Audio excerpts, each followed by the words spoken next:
Good morning, everyone. T-Speaker 222 XRP Future Millionaire with the side bet on XLM and Future Digibyte OG. So it's 11:08 a.m. Eastern Standard Time on the East Coast in the United States of America on the day the Bitcoin ETF is released, apparently, as you guys have seen in the news. To me, this is more a case of buy the rumor, sell the news. And this has been building up for the Bitcoin ETF, and I don't know about this, but we're not talking about Bitcoin on this update. We're talking about XRP and XLM. And XRP to start, guys, there's a demand zone of 99 cents to about $1.01. So that's the demand zone for where this is going, and the wick down showed you that. So to me, it got caught up in this siphon that we talked about yesterday before it even got here, this downtrend that I built. And it ended up getting sucked in here, and then it started to pull down like we expected yesterday if it got sucked into this zone without being able to immediately pull up and start riding some uptrending support. It got sucked into here, and now it's starting to trend down, and despite what Hayden and some others will say about XRP, the guy's a complete train wreck. He's going to get you absolutely split roasted. He's going to get you murdered by XRP. He's the guy who's going to keep XRP dragging its dingling across your face, and then you get teabagged, and then you got some jism across you. You don't want that. What you want is to be controlling XRP, and you can't buy XRP outside of a demand zone. This is why it's very hard for me to buy XRP when it's over $1, because it always comes back down to its home, its true home, which is under $1. Unless it's ready to break out. And I have some news for you guys. The whole XRP case, that's already been confirmed, extended to 2022. And you know how I know that? Brad Garlinghouse again comes out on Fox today and says, I'm not settling if it's being a settlement saying that we're security. So the only way the SEC is going to settle with XRP is if they confirm that they're security and they'll pay some kind of fine and whatever. They're not interested in that. This is all a sham. This is going to carry on to 2022, and despite all the FUD and bullshit and nonsense you see people on YouTube do for views and to stroke your nuts and to tickle your balls and to stroke your ego, because they know if they tell you what you want to hear, you're going to pay them money. You're going to take their classes. You're going to subscribe to their channel. You're going to pay for their advertising fees. You're going to use their links in their video description. Notice I don't do any of that bullshit, because whether or not you want to pay me or do what I'm going to do, I'm going to tell you the truth. Whether it hurts my views or not, I could be the single biggest person on YouTube because I'm a great fudster if I wanted to be.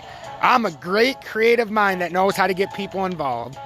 But guys, at the end of the day, what good is it if we're not pushing for the journey to 2023 of actually independently becoming financially free?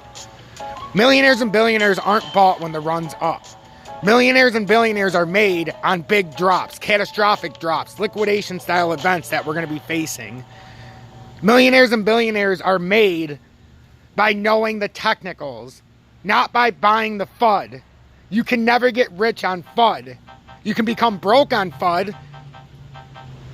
and that's why the cycle repeats itself. So what I'm telling you with XRP is we have to get back in the demand zone of $1.01. 99 cents to $1.01. So $1 is that demand zone. That's what I was talking about. That's how I knew it was going to break down to about $1. It came down to $1.17. We can come right down to the bottom. It was like one, just so we can get the exact, but I like that 101.728 because it did come a little bit below that to like 101.4, but that's high enough to where it should hit that again. And that's the demand zone. And look what's going on here, guys. We have no volume. So if XRP did make a miracle run up with no volume, it's just that. It's going to roll over on itself. That 113 line is so important. And even a close over 108 yesterday, I told you, didn't do anything for me. It needed to be at 110 or higher, in my opinion. This is just trading back down, and a lot of people are going to get caught because just from yesterday, thinking it's going to go up, and everybody decides after this, they're going to buy it because it's at $1.10 again, and oh my God, it's going to close, we need to buy it. It was down 3.7%. I'm pretty sure nobody held that from there to 3.7% down. Or they sold it and bought it again at $1.08. Now they're just doing this up and down BS game. You must buy in the buy zones. You must buy in consolidation areas, the support areas, not the consolidation areas that are proving resistance where it needs to be support. All XRP's done is now prove that $1.10 is resistance. It needs to be over $1.10. It's the bottom line. $1.08's great because that's like the, oh fuck me, if we break down past this, we're going to $1.01. If you break past $1 and you need more demand, because the demand zone is $1. That 99 cents to $2, we'll say, is the demand zone. And there's people stacked up there, as you've seen when it bounced off of it. My only concern is it wasn't a huge demand zone like everybody thinks. And what if this just comes through and ends up down here? Yes, we could somehow ride this and somehow make this an Apple and the Eve bottom, and it would stop right about there. Then you would have the ascending bottom, and that's effectively an Adam and Eve reversal on the bottom. It's still a W, but it's an ascending W bottom, which they call it the Adam and Eve bottom in the technical terms. So that would be what you're looking for if you're hoping it holds. But I'm telling you, the demand zone is down between 99 cents and $1.02. And the real zone, where there's a lot of stacked up buyers, would be the true double bottom at 93 cents, which would complete the inverted head and shoulders, the right shoulder, allowing it to come up through the sternum, or go down through the sternum, down to the hip, and down out the foot. So that's exactly what we need to happen for us to finish this pattern. So if you bring it out into a farther time frame, that's why I've drawn it out like this. It might not come down to 93 cents, and I'll be the first one to tell you that. But it's definitely going to come back in the demand zone, and until it proves otherwise, I'm going to stick to that, because I don't see any other way around this, ladies and gentlemen. With XLM, it's a very similar story. We've got that descending resistance that we've drawn out on this pattern because we're in a symmetrical triangle, but I've told you from the beginning, this first part of the symmetrical triangle up to this resistance got invalidated. Once we came down here to support, pulled up to resistance, we didn't come all the way to support, but then we came here in support, so we had resistance 1, support, support, resistance, resistance, back down to support a couple times, back up to resistance.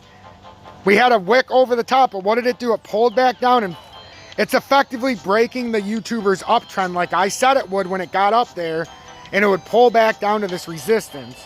My ascending triangle, which is much lower than YouTube's ascending triangle, because I called this out, predicted it, and I realized what kind of technicals we were in very long ago. And this is what we're doing. And of course, that downtrending resistance on my symmetrical triangle broke this uptrend as it should have, because this uptrend was nothing more than bottom of the symmetrical triangle, which was support, and it went to the top of the symmetrical triangle, which is resistance. Had a minor blow off the top.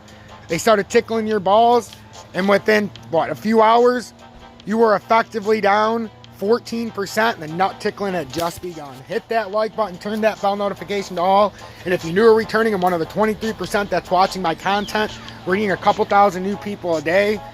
Finally, I'd appreciate it if you hit that subscribe button and help me get to 4,000 subscribers. We're almost to 3,900. We only need 17 more subscribers. It really does help move me through the analytics, and I do this better than anybody you've ever fucking seen.